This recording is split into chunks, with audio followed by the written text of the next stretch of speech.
George Harrison and looking at some of the interview he did with VH1 during a visit to our studio in 1997. In just a bit, we're going to show you some of the incredible songs that George played for us that day and what turned out to be his last public performance. For all the images that he's left us, it's George's music we're going to remember best. His solo record, All Things Must Pass, came out right after the Beatles' breakup in 1970 and was a huge bestseller. It was re-released in early 2001, remastered with some extra tracks. And among George's many solo hits were My Sweet Lord, What Is Life, and Cracker Box Palace. George stopped recording shortly after John Lennon was killed in 1980, but he returned in 1987 with the platinum album Cloud 9 and the #1 single, Got My Mind Set on You. Around the same time, George teamed up with Bob Dylan, Tom Petty, Jeff Lynne, and Roy Orbison as the Traveling Wilburys and had another #1 hit record. After that, he kept on writing and recording music in the privacy of his home studio. In talking with George about his recent work, it was clear that he had a lot of other things on his mind besides just music. I know the one benefit concert that you've done in England in the past couple of 20 years or so was for the Natural Law Party back in '92, I believe. What brought that about? Well, it was one of the things that made it easier was I'd just done a tour of Japan with Eric Clapton's band. So I was kind of up to speed with the songs that I was doing, and I had the band was there that knew all the material. But that was, I think there was a general election going on, and as far as I'm concerned, whichever, you know, the Neil Innes, you know, from The Ruddles. The Ruddles, he wrote a song once and he said, no matter who you vote for, the government always gets in. And it's like that, you know, in England, you always get, as far as I was concerned, the left, the centre, and the right, they're all really the same. They're all different shades of the same greyness.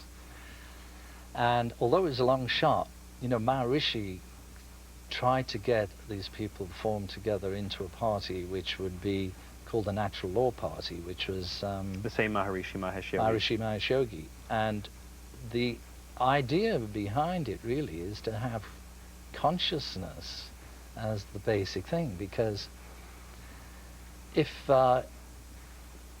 really, you know, we get in government or we get in any situation in life, we get the reflection of our own consciousness.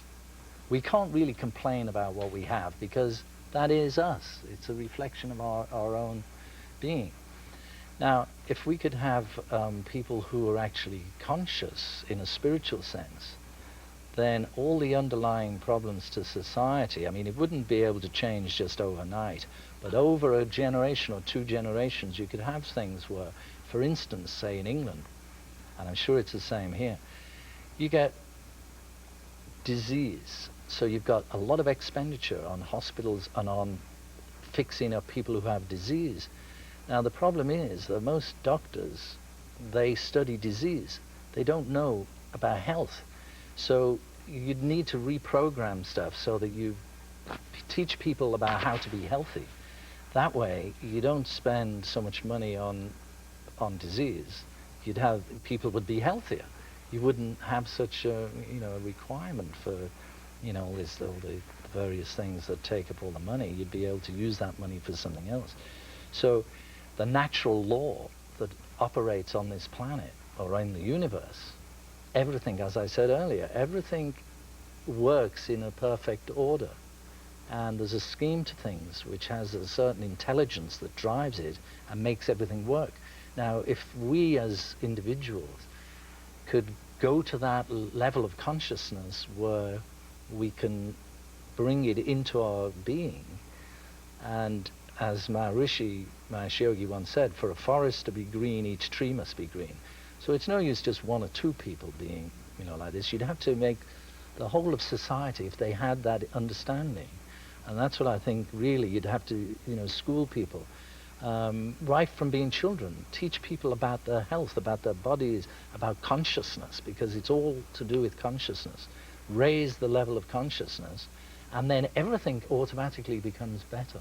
Do you think it can happen, or do you think people are totally on autopilot too much? It can happen, but it's something which will take a long, long time, generations of people. I mean, if you look now, just through say, from the 60s or the 50s, there's a lot more people, thanks to, say, Indian music, thanks to rock and roll music, who have got much more understanding. You go out there on the street now, you can find Indian spice shops, Indian restaurants, and places to go for yoga, for meditation. There's a much higher awareness, generally, on those kind of things. And so it is seeping through. I mean, where did all the really good hippies go when they all dropped out? They're driving Volvos, George. Well, I don't think all of them are. I think a lot of them are, have, brought up, there's probably 2 generations of kids now who are much more open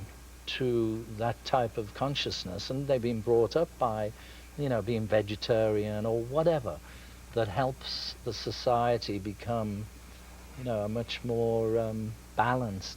It's all to do with the balance. We've got too much extreme going on. You're optimistic. You have to be optimistic, yeah. Me too. Yeah. I just it's so funny because when you talk to people, it's down the middle. Those who think it's getting better, those who think it's getting worse, and those who think it's reflected in the music in all cases. But it is getting better and worse, because that's the nature of relativity. Good and bad, good and bad. But the individual, if the individual gets that consciousness, then it doesn't matter, because in a way you can retain the balance between the good and the bad. Because really, good and bad are the same. They are. Yeah. It's the same sort of thing. So it's like in the middle is the safe path. We're going to have more from VH1's interview with George Harrison, plus a one-of-a-kind performance when we come back.